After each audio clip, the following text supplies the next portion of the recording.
Finally, whatever is true, think about such things. Welcome to Truth Is, the podcast based on the blog based on tidbits of truth that find their way filtering through the mind of Dewey Roth. That would be me, and this would be episode 125. What good is God? Now, this phrase sounds so much like it's coming from an atheist. When I was reading this book in the office lunchroom, I didn't want people to see the cover. But the truth is, this book, What Good is God, by Philip Yancey, is full of anecdotal evidence for the existence of God.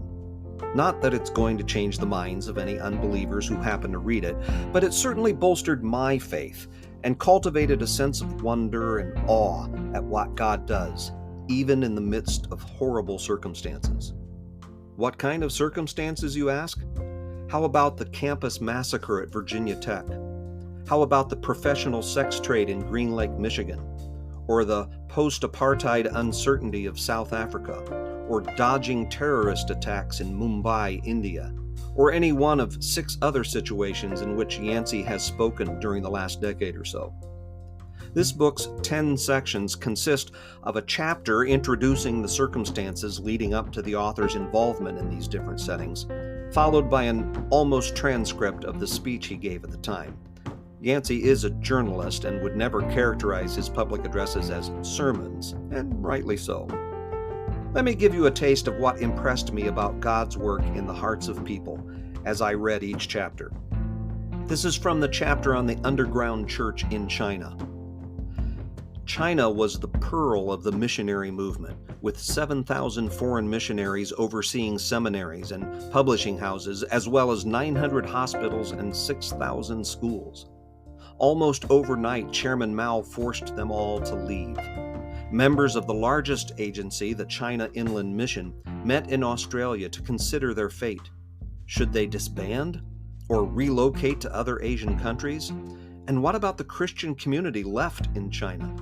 400 years of missionary work had produced 1 million Protestant and several million Catholic converts, a tiny minority in a country already exceeding 500 million in population. Who would teach them, print their literature, nurse their sick? For several decades, no one knew how the Chinese church was faring, especially in light of the leaked reports of social turmoil. Had Madame Mao succeeded in her vow to destroy Christianity?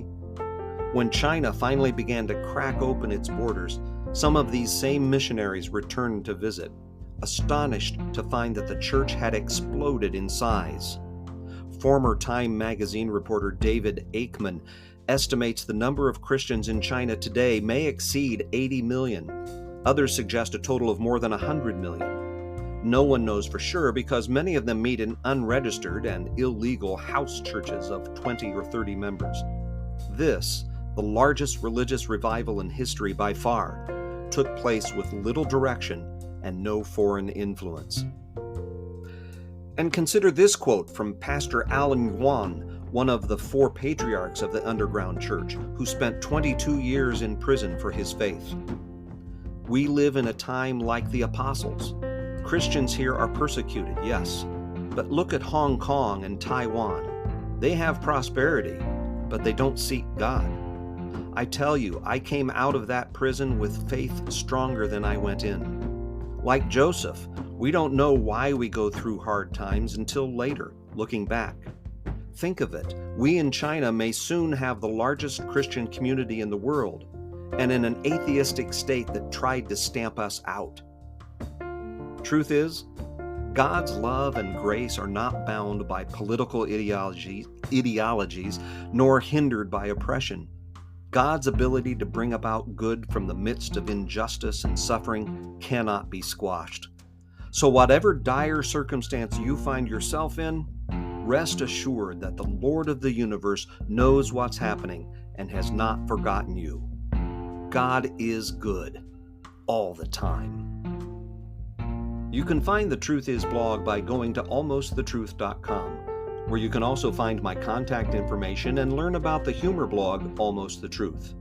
Don't forget to rate, review, subscribe, like, share, and talk about Truth Is, please. And thank you. My name is Dewey Roth. God bless us, everyone.